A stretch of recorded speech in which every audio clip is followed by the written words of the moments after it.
Bismillahirrahmanirrahim. Assalamualaikum warahmatullahi ta'ala wabarakatuh. Alhamdulillahi rabbil alamin, allazi 'allama bil qalam wa 'allama al insana ma lam ya'lam.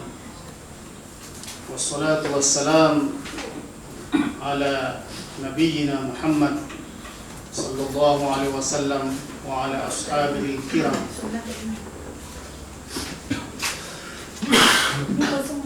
Bismillahilladzi la yusrifu as-su' illa Allah. Bismillahilladzi la yasrifu al-khair illa Allah wa la yusrifu as-su'a illa Allah.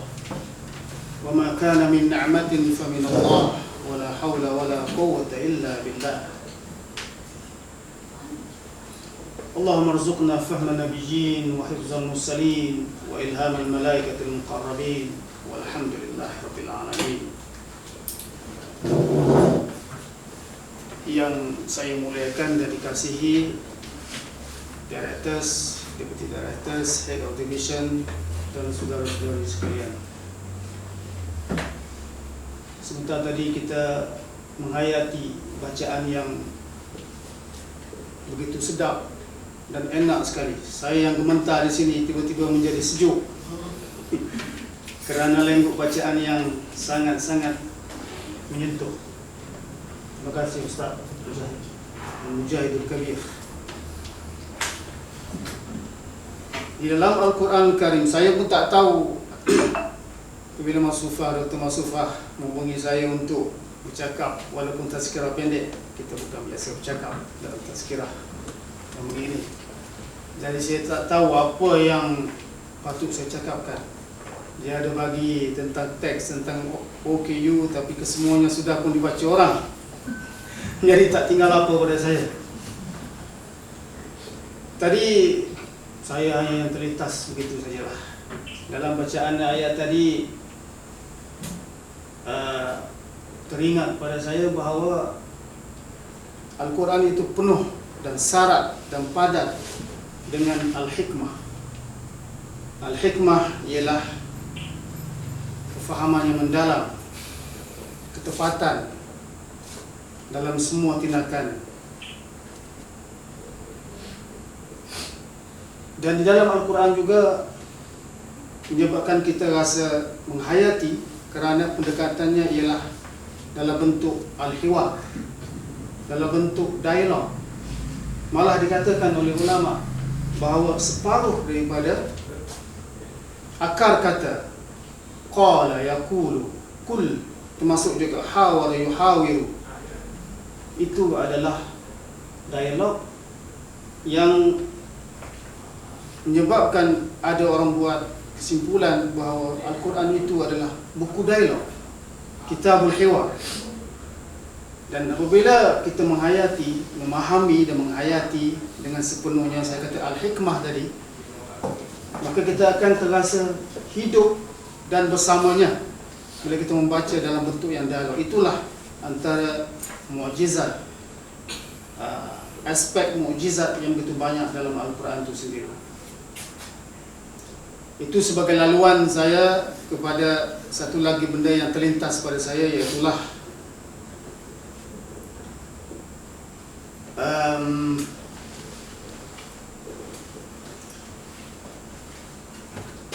apabila saya mengingati, mencuba membuat refleksi balik terhadap apa yang saya lalu pada satu ketika, just to share, saya berdiskusi dengan saudara brother Abdul Matin. Abdul Matin dah pencing berapa lama? Dr. Farida? 3 tahun lah? 7? Masih baru semalam sekejap. Maka saya kata pada dia, kenapa dikatakan orang bahawa kehidupan itu bermula pada 40-an, life begin at 40. Tapi dia mengejutkan saya, Ustaz, life not begin at 40, but life begin at 40s. Jadi apabila Dr. Mas Sufah, terima kasih Dr. Mas Sufah kerana beri ruang ini pada saya, Itu jawapan 17 tahun yang sudah. Dan saya mendapat soalan kepada jawapan itu baru seketika ini. 2 hari atau 3 hari lepas saya berfikir apa saya nak cakap di sini, iaitulah di manakah letaknya rahsia kehidupan. Jawapannya 17 tahun sudah pada saya, diberi oleh Abdul Matin pada saya. Itu sumber utama yang mula-mula sampai pada saya. Life begin at 40s. Dan ada lagi hal-hal lain, rahsia itu terletak pada huruf ta. 40 itu adalah ta, tis itu adalah ta, ts, ta. Ya, dalam cerita lama feudal, Nujum Pak Belalang ditanya, di manakah letaknya kekuatan Datuk Antua pada huruf ta. Dan barangkali saya boleh, ini baru je terlintas pada saya, di manakah rahsia huruf Arab pada ta, iaitulah pada titiknya. Ta, ba, sa, semua tu titik berperanan. Fa, qaf, kata ada titik, kita tak boleh nak tahu. Jadi rahsia terletak pada huruf ta juga. Jadi saya tanya dia, ta yang pertama apa dia? Ta'aruf. Ta'aruf. Dah jelas pada kita ta'aruf. Yang kedua tafahum. Yang ketiga ta'awun. Yang keempat adalah takaful. Jadi itu jawapan. Saya tidak ada soalan pada jawapan itu. Tapi soalan itu, bila Mas Sufa bagi task begini, saya memikirkan semula dan buat refleksi. Maka saya dapati soalan yang munasabah dengan itu, itulah di manakah letaknya rahsia kehidupan. Itu soalan pada saya. Jawapan Abdul yang beri pada saya 17 tahun yang sudah. Jadi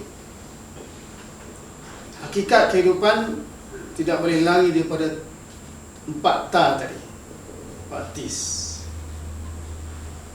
Bagaimana mungkin boleh terhasil takaful ini apabila berlaku kesukaran, kesusahan, musibah, kita perlu bantuan orang. Ta'awun, dalam keadaan selesa pun kita berta'awun. Ta'awun wal birri wat taqwa, wala ta'awun wal ismi wal udwan. Tafahum, tidak akan terhasil ta'awun kalau tiada sebelumnya tafahum, kesefahaman. Dan juga permulaannya bermula dengan tidak terhasil tafahum, melainkan dengan ta'awun.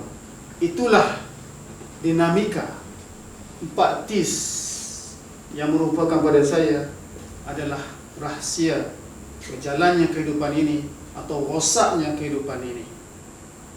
Jadi berkaitan dengan orang kurang upaya, ekoran daripada itu, maka saya berfikir dan patut kita melihat semula bahawa kita tidak patut menggunakan istilah orang kurang upaya, tetapi adalah orang kelainan upaya. Sebab kesemuanya sebenarnya dilahirkan di dalam kekurangan upaya. Kita semua dilahirkan dalam kekurangan upaya dan kelainan upaya. Sebab manusia itu ada 4 elemen asas, iaitulah SIF, pedang, SEIF, spiritual aspect, emotional aspect, intellectual aspect, physical aspect. Barangkali orang kelainan upaya hanya physical aspect, tetapi yang 3 lagi dia sangat bagus, sangat baik, sangat hebat. Ya. Jadi kalau kita semak balik realitinya, sebenarnya kita semua adalah termasuk di dalam kategori OKU. Orang kelainan upaya, orang kekurangan upaya. Sebab itu di sana ada 4 tis tadi. Ada 4 T, 4 ta tadi. Jadi kerana bila kita deal dalam neraca kesamarataan, maka dia boleh melibatkan ketidakadilan kepada golongan yang sebegini. Jadi kita nak kena ubah fikir bukan lagi kesamarataan, tetapi kesetaraan. Kesetaraan. Kalau kesamarataan, sememangnya akan wujud berlaku ketidakadilan. Jadi harapnya itulah hikmah. Hikmah iaitulah ketepatan, kefahaman yang mendalam, yang menuntut kita berfikir dan menyemak semula dan membuat refleksi. Maka saya mengambil kesempatan ini untuk membaca apa yang saya catat dan himpun daripada celah-celah buku-buku lama yang saya sebut sebagai nilai-nilai akhlak dan kesantunan yang saya istilahkan sebagai dalatul mu'min Melayu. Dalatul mu'min, al-hikmah dalatul mu'min. Hikmah itu adalah barang hilang bagi orang mukmin yang mesti dia cari semula. Maka saya mencari, maka saya mau share kat sini dalam bentuk ungkapan tradisional. Sebab saya orang purba, ungkapan tradisional yang saya katakan ia sebagai dalatul mu'min Melayu. Dada lapang, fikiran panjang. Ini hikmah kena cari. Pantang berbual memburukkan orang.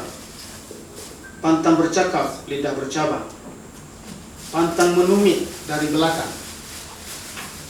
Hati bersih, fikiran jernih.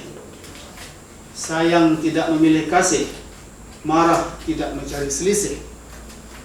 Bila duduk, duduk berguru. Bila tegak, tegak bertanya. Bila bercakap, cakap beradab. Bila diam, diam berisi. Bila berjalan, mencari kawan. Bila musyawarah, mencari muafakat. Bila menghukum, mencari adil. Hidup memegang wakil, mati memegang amanah. Ke laut tidak akan hanyut, ke darat tidak akan sesat. Ke hulu tidak berseteru, ke hilir tidak membazir. Ke gunung tidak bertaruh, ke lembah tidak terhina. Yang sakit dijenguk-jenguk, yang senang dijelang-jelang, yang dekat diingat-ingat, yang jauh ditinjau-tinjau, yang kaya disapa-sapa, yang susah dipapah-papah, yang berat sama dipikul, yang ringan sama dijinjing, sesuku sama dibagi, setitik sama dipanggil. Itu hikmah yang baik, yang perlu, yang missing daripada kita. Dan macam Arab katalah, wabididdiha tattadihul asya. Saya menghadirkan benda yang akhlak yang buruk yang sepatut kita elak pada dia, supaya ia menjadi lebih jelas dan panduan kepada kita. Ya, dalam bab akhlak yang buruk yang patut, hikmah yang patut kita jauhi dia, di situ ialah beriman dan di mulut, hati berlumut nifaq. Beriman di lidah, hati menyalah. Lidah bercabang, langkah menyilang. Tamak harta, mabuk dunia. Loba pangkat, lupa akhirat. Kemaruk puji, lupa diri. Ke tengah memfitnah, ke tepi mendengki. Ke laut menghasut, ke darat mengumpat. Ke hulu menipu, ke hilir menyindir. Ke atas mengampu, ke bawah melapah.